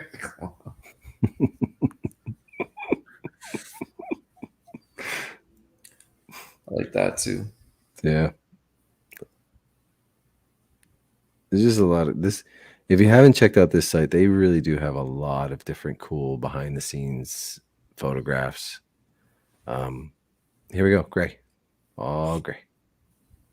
Well, what we think is all gray. Yeah. Now this is it in a museum now. I didn't realize this. I didn't. Yeah, the see this two before. wings, one shifted back and the other one's falling off to the right. This is, I think this is the identities that are in Japan, right? I believe so. I could be wrong. I don't know if it's the mom exhibit or the identities one. Is that And still around? there's screw holes in the top and the angular wing parts that come down, and I'm assuming that was a way to tighten or put extra tension in the wings as well. I'm wondering. I don't know for sure. Jason, what is this made of right here? The black texture. That's not I don't cool know. shade. The right? honeycomb stuff. I don't Yeah. know. You don't know. That's not cool shade. That's just some honeycomb texture. So I don't know if it like pre-existed like as a Plastruct or Evergreen product that they just used. I know somebody didn't sit there and carve the little divots out. So had to be that bought exists as that's just a pre-made product that they cut and Is it a lined up. known part, or is it just you don't know it off the top of your head? I just think I don't know off the top of my head, but I'm curious. Let me take a peek. I mean, look at different lighting. Completely different ship by different lighting. This is a heavy flash, and then this is not.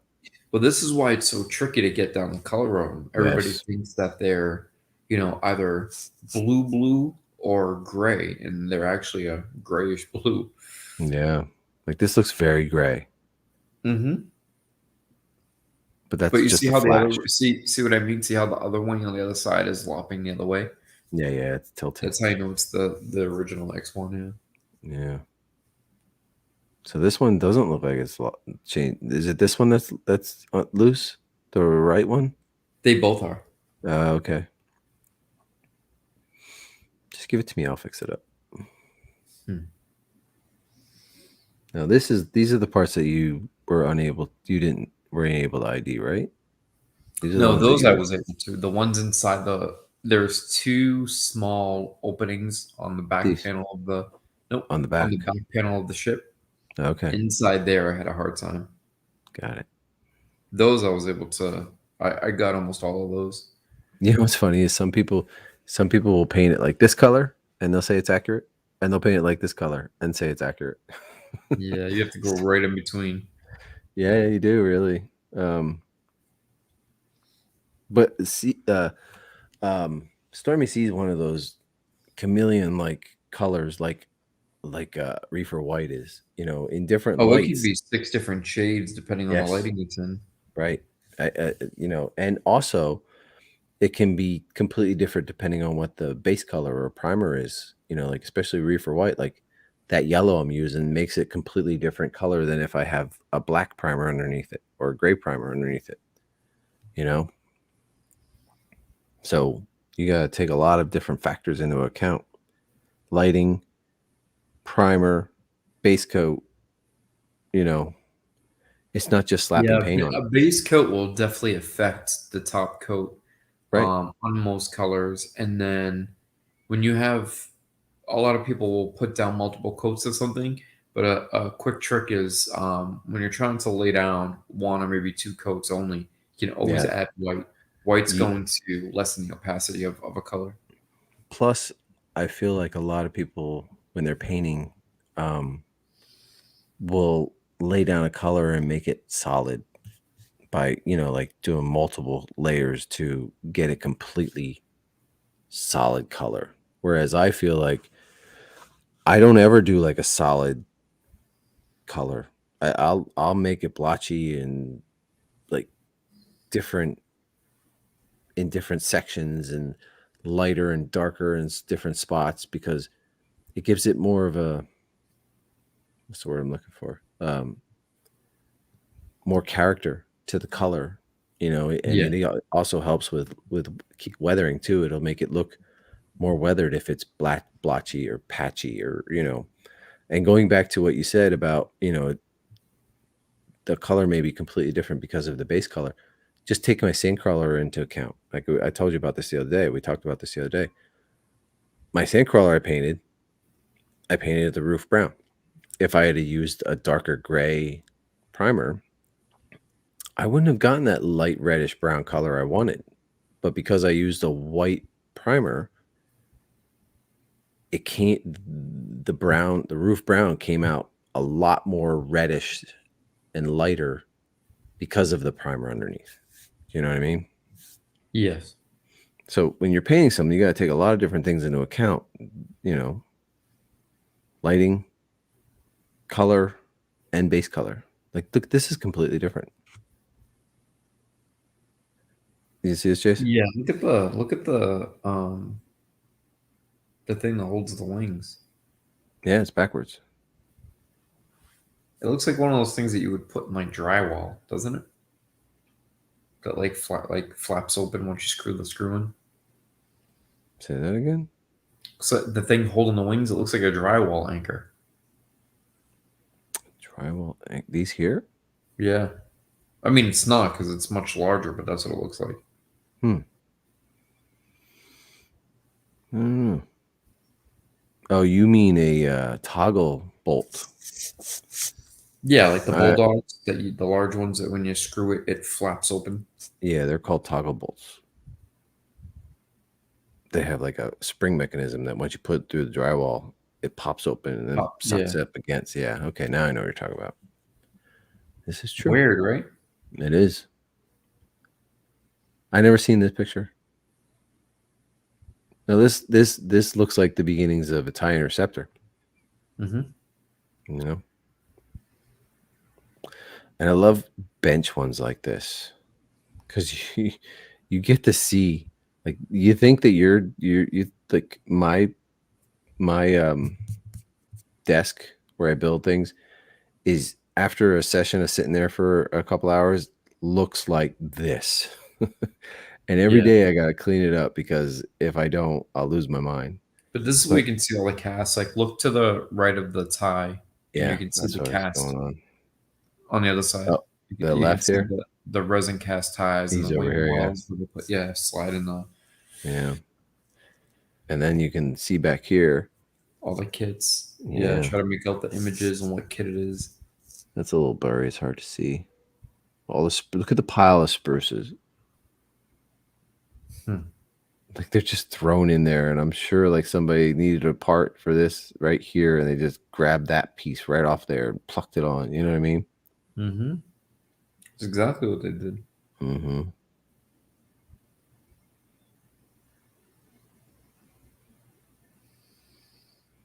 I love looking at things like these pictures. These fascinate me. That's awesome. It's so dumb that I'm fascinated with this, but I really am.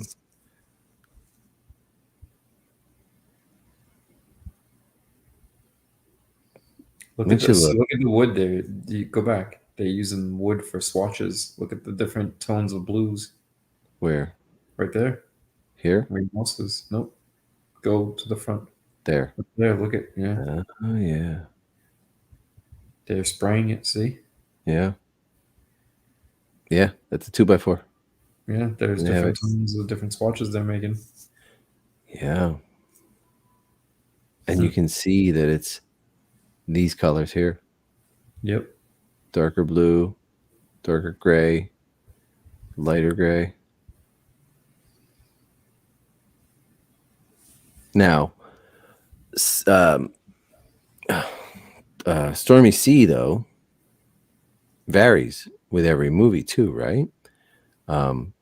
There's different shades of blue as well, right? So the New Hope ones are more gray, and Return of the Jedi ones are more blue.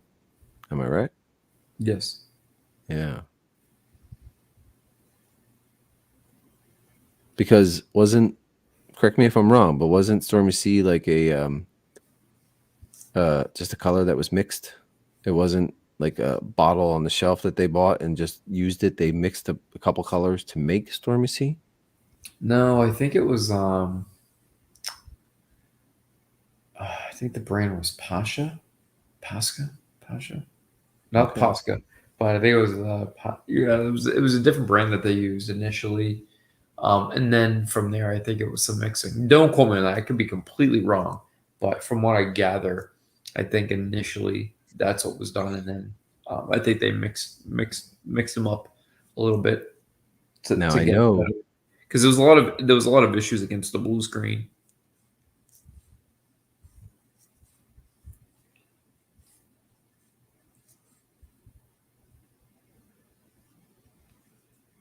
Yeah, I know that everything is not.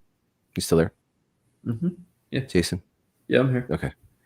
I just saw my picture drop out. I thought my internet was not working great. But I know that. Did you hear what I said about this paint was an acrylic and not an enamel? Mm-hmm. Yeah. Yep. You know what's funny? Okay, you look at this thing and you think to yourself that this must be a prop and it's got some weight to it and it's like but really these things are freaking light as hell and made of styrene that's, could fall apart if you crumble it the wrong way, like Yeah. they're Very so what's that? very fragile. See right Very there. Go over. Take your. Yep, keep going. Keep going. See that little hole? Go a little bit more to the right with your mouse. Did you freeze on me? Nah. yeah. Did you Yeah. freeze on me? Yeah. Well, yeah, this internet's not great. Right there. Go a little bit more. See that hole? Yeah, right in Yeah. there is where I had a hard time making out the parts. I thought it was the front. I thought when Everything you were else is talking. names. No, the front. There's some dead on images that just show you everything that's in those areas. Yeah. So this is where that pole is going up, and they stuck this over top of that opening. So underneath there is that Yep. And you can armature. pop that panel right off and Yeah, go I can from start behind. And, right there is a curve where the pipe goes in. yep. Now is this whole thing a kit part? This thing here? A couple different ones. Yeah. Okay, fascinating. See, yeah, you can see right. If you go back and blow the picture up, you can see right in there. You'll even Yeah. notice there's a piece on your silos. The guns. They're right and sitting in the middle. A piece on my silo. Yeah, the two guns going up the side, the tank guns, the chins of the AT-AT. It's not on the silo. Here it is. Yeah. Yeah, they go right up the side of the silo. What? The mouse is right on it. Just run it across. This here? Right there, yeah. That's on my silo. Yep. Where? Hold on. Right, let me see. Look at the back of it. There, right there. See them in Where? yellow? Right there. Oh, these are Panther G Yeah, that's cannons. what's going across the so going right across the Okay. center of the inside of the. Okay. Yep. Dude, Panther G is everywhere. Everywhere. Yeah, the Jedi training remote's made up of like 8 of them. Huh. Everywhere. C-Lab, Panther G, Harrier, everywhere. And like I'm trying to build this sandcrawler and I need 12. Well, okay. From what I understand, I can get away with 4 Jag Panthers and 8 Panther Gs because Jag and Panther G are somewhat similar except for a few parts. But I am having the damnedest hard time finding Panther Gs. I found 2 in like a couple months, and they're hard to come across. And I need a lot of them for the sandcrawler. And it's going to frustrate me because I am kind of patient, but my patience wears thin every now and then, Mm-hmm. you know? So, but I think we've been on for 2 hours. Yeah. You got to get up. You got a show in a couple hours. Not me. I'm sleeping. Yeah, I'm going to try to sleep an hour or 2. I got to work tomorrow in New York. I don't want to, but I have to. So, yeah, there's Panther G up here. There's Panther G here. Yeah, there's Panther G everywhere in Star Wars. dude, this became a very expensive model, actually. Because in all seriousness, you need 3 C-Lab kits for this. You need 3. At least 3. If you want to do it, you could get it. You can get away with 3, but really you should have 4 because of the one part. But think about 3 C-Lab kits for just this and a Panther G. Yeah, that's some coin right there for sure. Yeah. I mean, all the rest are pretty cheap. The tanks, the tanks, and the tow truck, and you know, I think there's what else? There's some more hubcaps up here from another tank. But Panther G and C-Lab are not cheap. So I'll have the video out soon, probably next week. I'm gonna finish painting it this weekend, I hope, unless my wife wants me to do a lot of housework. So we'll see. But you good, Jay? Yeah. You good? It was interesting. I had a lot of fun. Not a lot. We didn't have any chat in the comments at all. I thought maybe we didn't have some people say hello or anything. I think it was very last minute. I think it was it's pretty anytime you do, if it's unless it's scheduled a day or two before, people know it's coming. I think whenever you do anything past 10 p.m., it's a Tuesday night. It's the timing. Mm-hmm. This is one of those videos that those who are interested will listen to it tomorrow. People will listen to it on their way to work, or but it's also another one where like you can listen to group therapies like in the background, ambient noise, and kind of laugh. But when we're talking this stuff, you kind of need to watch it to get the visual, to see the images. Yeah, because you can't really think about what we're talking about. It helps to have a visual view of it. Now looking back at this, I kind of really like this, and I could do this. I can do this again. I just hope it turns out this good. Yeah. Looks great. We'll see. All right. Well, night, everybody. I think that's good. And join Cece and Jason and Matt tonight. Is Matt coming? Yeah, Matt will be there. Matt will be on Andor with us. Yeah, join Matt. Hey, there's John. We got our first comment. Hey guys. Hey you guys. Hey you guys. You're up early. Yeah, it's 5:30 a.m. for him. Right? Mm-hmm. You gotta go back and watch. We're about to get off. We might have talked about you a little tiny bit. So I wasn't talking shit. Chris was. No, I'm kidding. No, Jason always. It was all good things. All good things. Yes. Nothing but. All right, man. Night, John. Just open my eyes. And the first thing he does is come on our channel. How's that for you? Dedication. Love it. Addicts. You bunch of addicts. You really are. All right, man. We're going to bed. I'm going to bed. I got to work tomorrow and probably get up in like 7 hours. I can actually sleep a little bit because I drove out to New York just because instead of getting up real early in tomorrow morning, I drove out here tonight to stay in a hotel to start early. Yeah, that turned out nice. A cat nap and then doing a watch live at Andor. I was really worried that this wouldn't look natural. Like it wouldn't look like it fits, but it does fit. I think. So, right, John, what do you think if you're still watching? Me and Chris crazy for thinking this fits, or? Oh yeah, I have talked to him at nauseum about it too. Is it just forced perspective?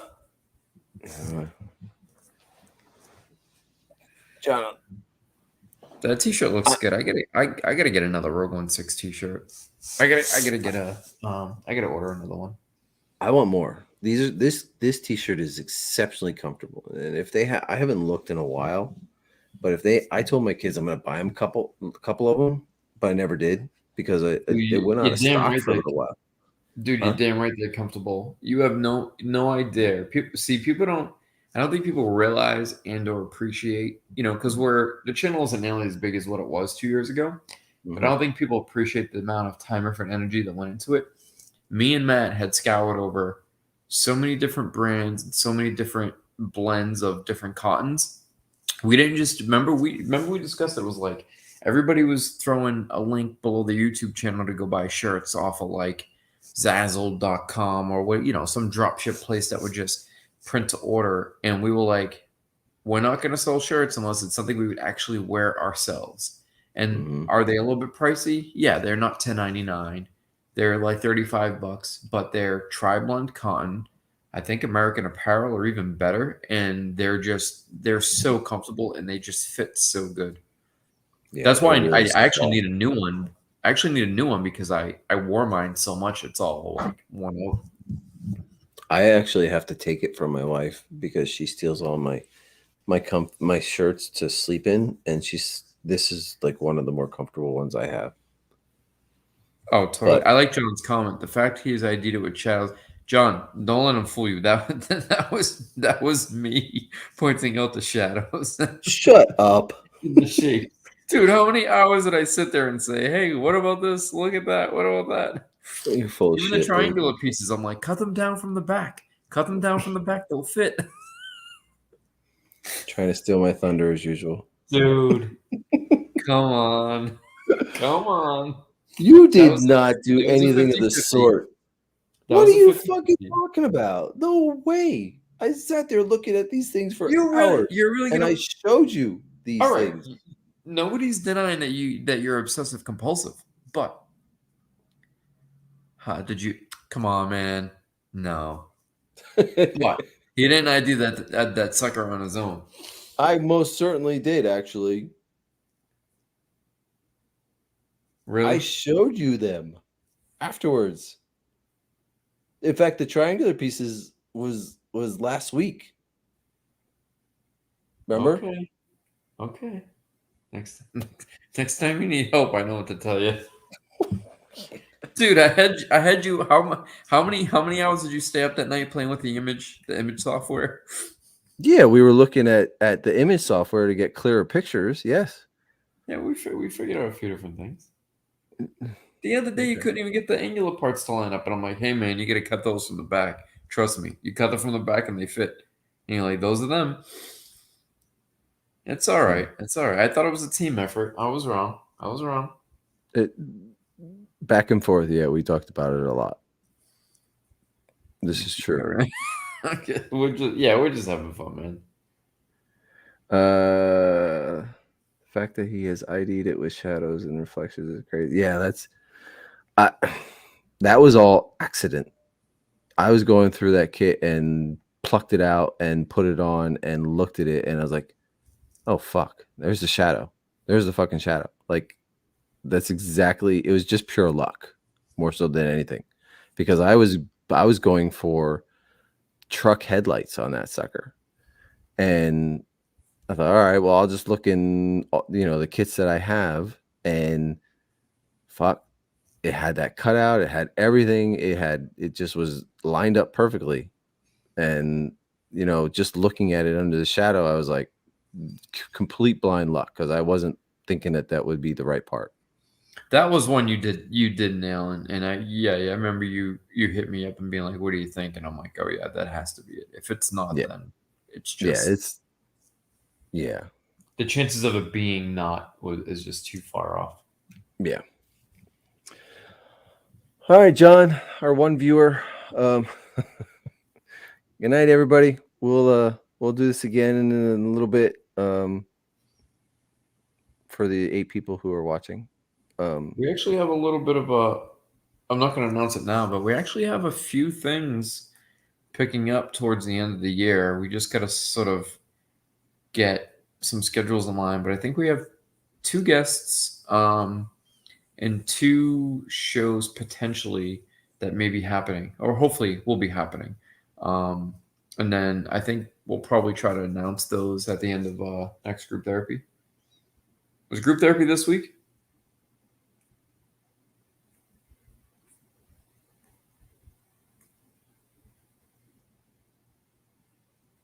Nah.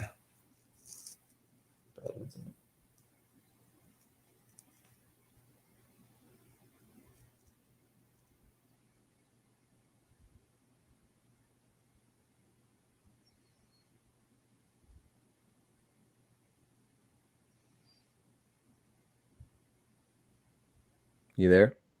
Yeah, I'm here. Okay. I heard nothing. It was just Oh, I was talking about group. I was asking if group therapy was this week. yeah, I heard you say that about Friday. Yeah. But I'm gonna cut it out while I still have internet and say goodnight to everybody. All right. Good night, guys.